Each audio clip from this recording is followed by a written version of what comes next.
एक 25 साल के नौजवान का बर्थडे होता है और रात्रि 1:30 पर उसके मोबाइल पर घंटी आती है। जैसे ही उस फ़ोन को वह उठाता है और अपने कान से लगाता है, उसमें से आवाज़ आती है, लल्ला, जन्म दिवस की तुम्हें अनंत अनंत शुभकामनाएं। लल्ला अपनी माँ को बोलता है, माँ, क्या सुबह फ़ोन नहीं लगा सकती थी? इतनी रात को फ़ोन लगाने की क्या ज़रूरत थी? और फ़ोन काट देता है। उसके आधा घंटे के पश्चात उसके पिताजी का फ़ोन आता है। फ़ोन जैसे ही आता है तो बेटा बोलता है, पिताजी सुबह फ़ोन नहीं लगा सकते थे।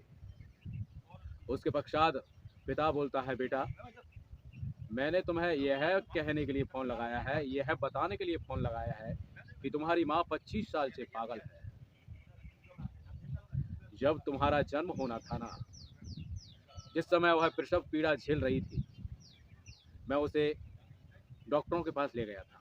जैसे ही अस्पताल पहुंचा, वहां डॉक्टरों ने बोला कि हम ऑपरेशन करेंगे तो माँ को बचाया जा सकता है, लेकिन बच्चे को नहीं बचाया जा सकता। और ऑपरेशन नहीं करेंगे तो जो है बच्चे को बचाया जा सकता है और माँ के बचने के चांसेस कम है। तो पता है तुम्हारी माँ ने क्या कहा था? तुम्हारी माँ ने बोला था कि नहीं, मुझे ऑपरेशन नहीं कराना है, भले ही मेरी मृत्यु हो जाए, लेकिन मेरा बच्चा स्वस्थ रहना चाहिए। और उसके इस फैसले पर मैं भी अडिग रहा और तुम्हारा जन्म हुआ। जन्म होने के पश्चात माँ सारी पीड़ाएं भूल चुकी थी, खुश थी और चारों तरफ खुशियाँ छाई हुई थी। पता है तुम्हें, आज रात्रि को 1:30 पर फ़ोन लगाया माँ ने, तो तुमने माँ को बोला कि सुबह फ़ोन नहीं लगा सकती थी। जब से तुम्हारा जन्म हुआ है ना, उस समय से आज तक तुम्हारी माँ रात को 1:30 पर रोज उठती है और मुझसे बोलती है, देखो जी, घड़ी में 1:30 हो चुका है, इसी समय हमारे लल्ला का जन्म हुआ था ना। और पता है तुम्हारी माँ क्या कहती है?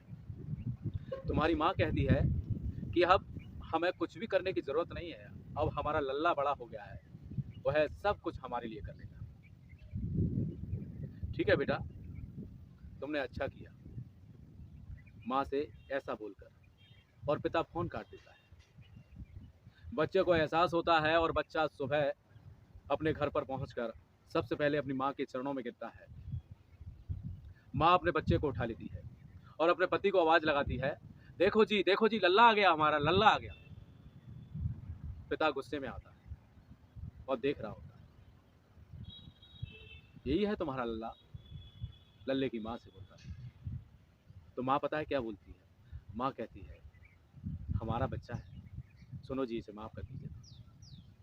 पिता माफ़ कर देता है, लेकिन उसके पश्चात पिता अपने बच्चे से बोलता है, बेटा, अच्छी बात है, तुम एक काम कीजिए, अब तुम जाओ, मैं तुम्हारी माँ का 25 साल से ख्याल रखते आया हूँ और जीवन भर तुम्हारी माँ का ख्याल रखूंगा। जियो तुम अपनी जिंदगी। साथियों, माता पिता हमारे जन्मदाता होते हैं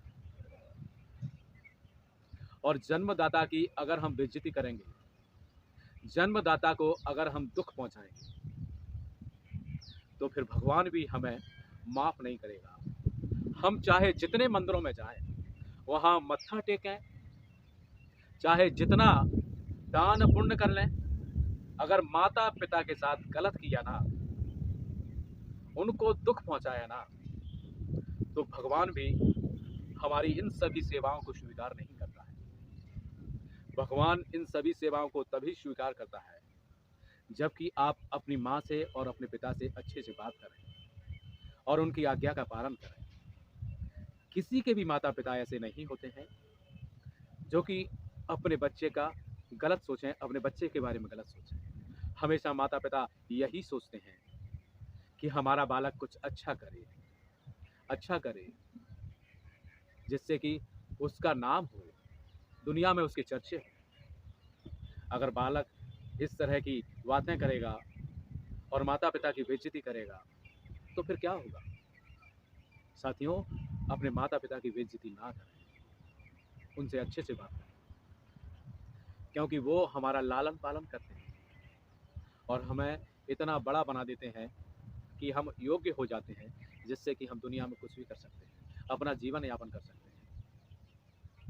तो अपने माता पिता का सम्मान ज़रूर करें, ज़रूर करें अपने माता पिता का सम्मान। और हमारी यह कहानी यदि आपको पसंद आई हो तो एक लाइक कीजिएगा और एक कमेंट ज़रूर कर दीजिएगा। और इसी के साथ यदि आप चैनल पर हमारे प्रथम बार आए हैं तो हमारे इस चैनल को ज़रूर सब्सक्राइब कर ऑल का बटन प्रेस कर दीजिएगा, जिससे कि हमारे द्वारा अपलोड की गई हर एक कहानी का वीडियो सीधे आप तक पहुंच सके।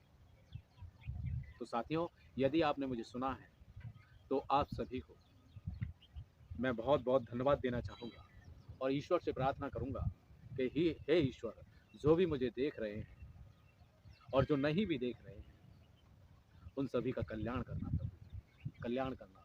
हे महादेव, हर हर महादेव।